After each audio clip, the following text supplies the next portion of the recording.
चरण छू के आशीर्वाद लेहल चाहतनी। और हम बस सर्व स्वस्थ रही, घर में रही, अपने आप की सुरक्षा करी, खुद सुरक्षा करी और देश बचाई। घर में रह शायद तबे हमनी के देश बच पाई। और काफ़ी लोग रुआ लोग सलूट के काबिल बनी, रुआ लोग पूजनीय बनी। ईश्वर की तरह आज हमनी के जो सुरक्षा ईश्वर बन के हमनी के जो डॉक्टर लोग सुरक्षा करता वहाँ लोग के सलूट बा। जी प्रशासन के लोग घर रहते हुए भी हमनी की सुरक्षा खातिर बाहर निकल के हमनी के सेवा करता, हमनी के रक्षा करता, ओकरा खातिर सलूट। कर्मचारी जितने भी लोग बा, आज एगो हम बात कहले रहनी कोनो चैनल पर भी कि आज मंदिर की और मस्जिद के भगवान रोड पर आकर सुरक्षा कर्मी के रूप में, डॉक्टर के रूप में हमनी की सेवा कर रहा बने। तो मंदिर मस्जिद के गेट कैसे खोली? जब भगवाने ना रही हैं तो गेट के पूजा करी, के कर पूजा करब? ताज हर भगवान तर रोड पर हमनी की सुरक्षा खातिर बाड़े। तो सबके दिल से धन्यवाद कि वो लोग लॉकडाउन के इतना पालन करता नहीं और सरकार के साथ देता नहीं। और आज एगो हमार गाना रिलीज भइल बा, कसाइल बा कमरिया सड़िया से। एक्चुअली बात ऐसा बा कि ये गाना लीक आउट हो गई, जबकि ये गाना मात्र 3 आदमी के पास रहे। हमरा लगे, म्यूजिक डायरेक्टर लगे और वीडियो डायरेक्टर लगे। अभी गाना के रिलीज़ कैले बा नहीं समझ में आवत। और हम सबके बता दे चाहतनी कि गाना हमरा खिसारी म्यूजिक वर्ल्ड से, हमारा कंपनी से ही रिलीज़ भइल बा। और वो सब प्यार और आशीर्वाद बहुत बढ़िया देता नहीं तो ओकरा के दी ही। और हमार फोटो लगा के बहुत सारा लोग मिसयूज करता। तो प्लीज़ हम लोग सबसे रिक्वेस्ट करता नहीं, जितना भी भाई मिसयूज करे वाला लोग बा, प्लीज़ वो लोग मान जाए, है ना? तो हम कार्रवाई करब तो सीधे जेल भेजब। बहुत तकलीफ होता है कि आप लोग श्रोता के, भगवान स्वरूपी जनता के बेवकूफ़ बनावत तनी फोटो डाल डाल के। ये अच्छा बात नहीं है, क्योंकि विश्वास के साथ वो सब विश्वासघात करत तनी। और ये गाना रिलीज़ कहाँ से भइल बा, के करवौले बा, तो हम पता कहिए ले। लेकिन अभी फ़िलहाल हमारा कंपनी से ही रिलीज हो गई बा। तो लोग इन्हें करके प्यार दी। और जितना भी कंपनी के जे लोग बा, मैं सबका के रिक्वेस्ट करता नहीं पहले कि रउआ लोगिन के हाथ जोड़ के प्रार्थना करत नहीं कि बिना हमारे गाना लेहले हमारे फोटो और पोस्टर प्लीज़ मत बनाए। अगर वह बनाए तो काल चल के अगर हम कोनो कुछ करत नहीं तो फिर ओकर दोषी हम नहीं कि पहले क्लियर बताए तनी। ऐसे आज बहुत गुस्सा में बनी हम बहुत कम गुस्सा हो कि लेकिन तकलीफ होला। बहुत दिन से हम देखा तनी कि जनता रूपी श्रोता के आप सब बेवकूफ़ बनावत तनी।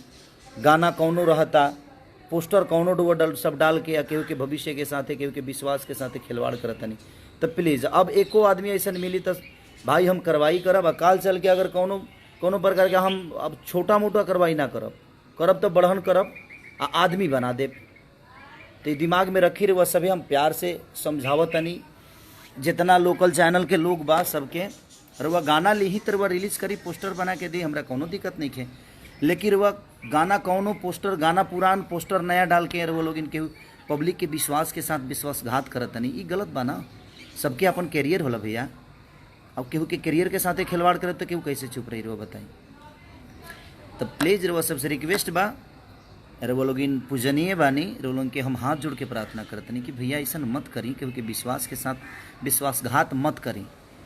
केहू के भी अपन कैरियर होला। आज अब सबसे ज़्यादा तकलीफ में तो कलाकारें हुई हैं आज के डेट में। रोज हमनी के काम का बा कार्यक्रम करेंगे और पब्लिक आई तब कार्यक्रम ना हो पाई। कम से कम 6 से 7 महीना तो हमनी के घरे बैठल रह जा।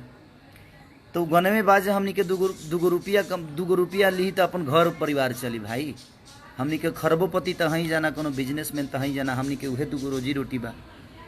आज रउआ मजदूर बानी तो रउआ कहीं 2 पैसा 200 400 500 कमा ले।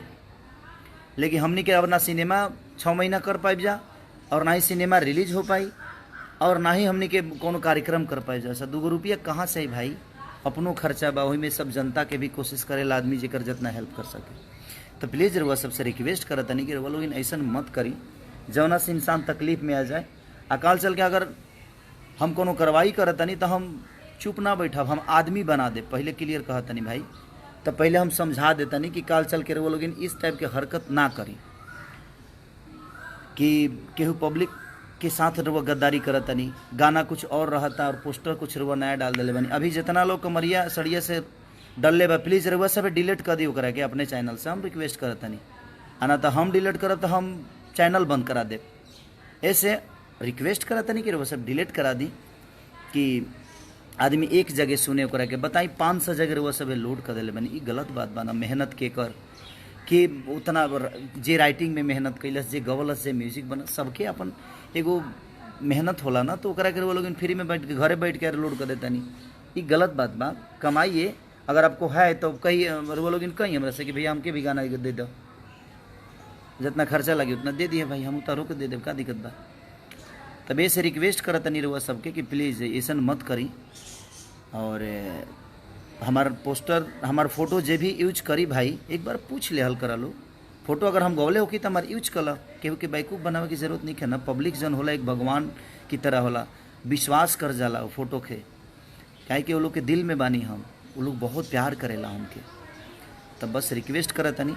और बाकी गाना कैसे लीक आउट भइल अब फिर से बतावल चाहते नहीं कि गाना मात्र 3 आदमी के पास रहे, हमारा पास, म्यूजिक डायरेक्टर के पास और जो वीडियो डायरेक्टर ले उनकरा पास। अभी कहाँ से रिलीज भइल बा और के करा के लीक आउट कैले बा वो तो हम पता लगा ले, वो तो हम बाद में उनकर जरा जे भी हो ओकरा से हम बतियाए बढ़िया से। बट वो लोग से रिक्वेस्ट करत नहीं प्लीज़, जितना भी लोकल चैनल के लोग बा भाई, वो लोग भाई हैं, प्लीज़ ऐसा हरकत मत करी। वो लोग दिल में बानी और केहू के मेहनत होला, ओकरा के ऐसे मत व्यर्थ करी प्लीज़, रिक्वेस्ट करत नहीं भाई जी। Love you all. और वो हम पब्लिक जनता, अपन भगवान स्वरूपी जनता से भी रिक्वेस्ट करते नहीं कि कौनो भी कैसेट चाहे हमारे अथी आई तो समझ में आ जाए कि हम रिलीज होता। कुछ अगर केहू डालत तो ओकरा के सब्सक्राइब मत करी, ओकरा के डिसलाइक करी, ओकरा के डिसलाइक करी और ओकर सब्सक्राइबर बिल्कुल मत बनी रहुआ।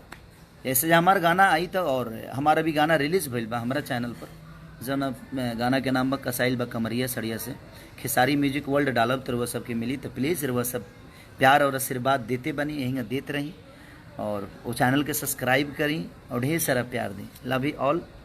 घर में रहीं, सुरक्षित रहीं, खुद के रक्षा करी, माँ बाप के प्यार करी और देश बचाई। और वह घर में रह, देश बची। लव यू ऑल, दिल से प्रणाम।